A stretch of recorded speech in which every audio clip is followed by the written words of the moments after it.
I am out here in the forest, and who cares? I don't know. And I'm thinking, because when I listen to people uh, talking about singing and singing lessons, it's like, should I? Then because it's, oh, I know that, I know, and that, but that's also.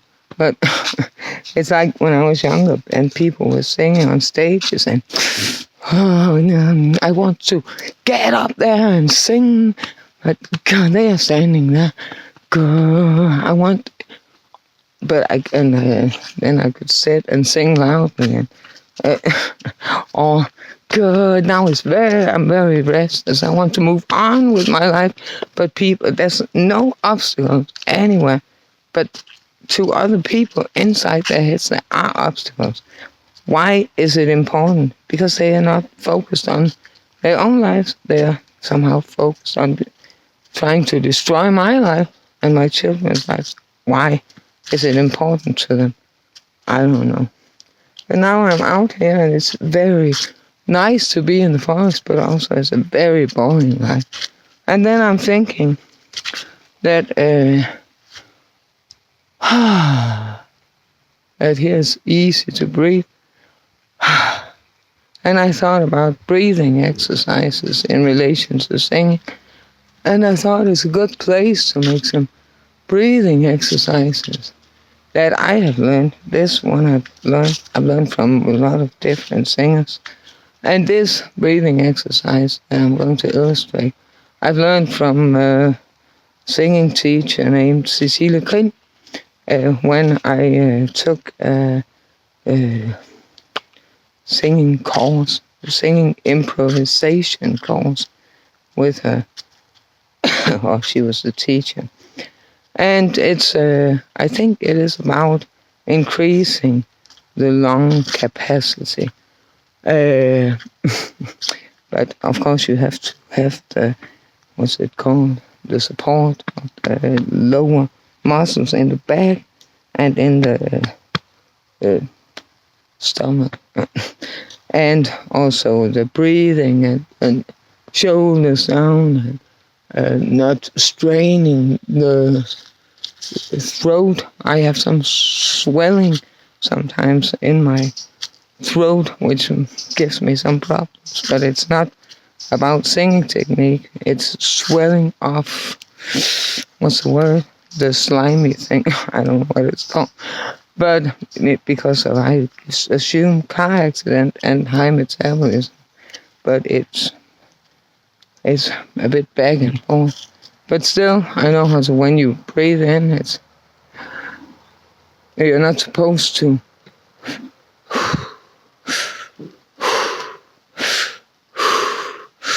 the shoulders are to stay down. That's not the breathing exercise. That's just the basic. And then if you practice the open throat sensation, it's like yawning. Like, that feeling in the throat. So it's open throat. Because when you do that, and then you cannot strain here, and then naturally you have to use the muscles.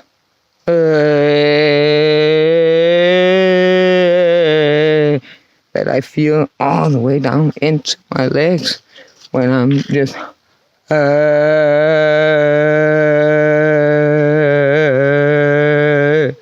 it's a bit difficult, just that lower tone.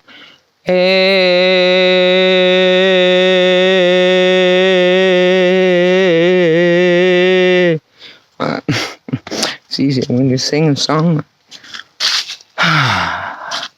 So the breathing exercise was, I thought, something else. There are all these resonance chambers, but that's in the chest and all the places that I heard someone explain yesterday. Whatever.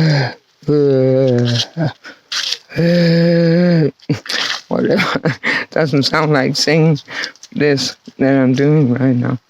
but it was because I wanted to sound like Negro, like the American black singers. So I open throat, and that was something Karen Busk. I don't, a lot of singing teachers tried to teach me, but she was the singing teacher who talked to me about it the first time. And then I bought, what's her name, Katrine Sadelin's book, Complete Singing Technique. And then she said to me, just because I bought it, I didn't know singing technique. I know that it's not possible to strain your voice. Sometimes it's good to sing like this as well, then you cannot strain the voice because you're moving this back and forth. This is compensating for a lack of support in the muscles you're supposed to use. It's also the back, especially the lower part of the back. So the exercise is you breathe in, out, one time, and then 2 times, 3 times, 3 times out, 4 times, and etc.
You have to have all the air out because if not, it's not easy to.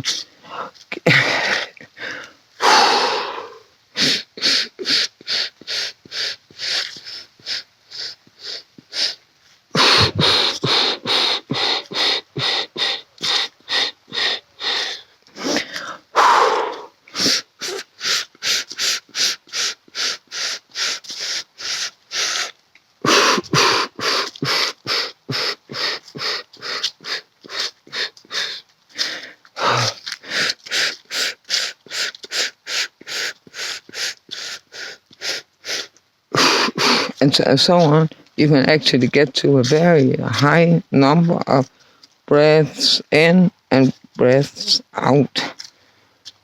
And what else? That's also, it's back from the 90s, all these things. Also, when singing, it's loose knees, not straining. It's the whole body that. And what we did was practice walking like Afro-Americans with loose knees, like, so I don't know, rap singers are walking with loose knees and all the things I've learned. But the important thing is, I think, what I learned, because it's not something I made up, is that it's how the whole body works together, that removing, because I strained a lot because of some psychological blockages. And there was a lot of compensating. But not only that, also, because you might have to, one has to work with something, what whatever is released, I think, in the process of removing the tension, because sometimes it has to do with some inhibitions that I didn't like to hear my voice louder than the piano.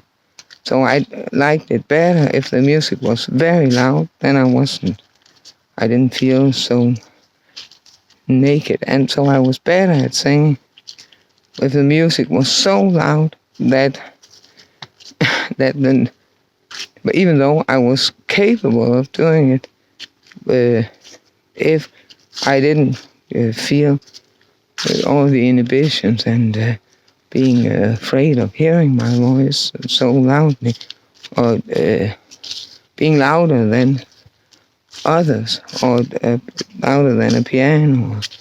So that's some barriers that I needed to get removed. And so it might be because of something psychologically, which then is something that needs to be processed in order to get all those tensions removed. And that's what I did. And I'm now I had a singing teacher at Aalborg University, and she had some voice problems, but because of some inflammation, I think, in a tooth, and it was, I don't know if it's permanent, but I've not heard anything else in her voice like that. And but she was a teacher, so, and this is breathing. So if people don't think I'm because what is good and bad, what's a good and bad sound, there are blue notes which are not on pitch or whatever it's called. But in blues music, black music, if you don't like it, then you say it sounds out of tune, it's not the right pitch or whatever it's called. But it is. If you don't like it, then it's bad. But it's not, because it's something that's used in blues music. So that's not a way to define good or bad when it comes to singing. It's also sometimes used as an effect because you have something you want to say with lyrics, which means you want, for example, Homewrecker, what's her name? Marina and the Diamonds. She sounds, there's some hoarseness that is used, and it's a bit, because she illustrates a type of person who is very, someone who sounds like a person with psychopathic traits, who wants to destroy other people's lives, breaking hearts on her way. And it's like a theater play that she plays a role that I assume is not authentic, but she uses those effects to illustrate the content of the lyrics.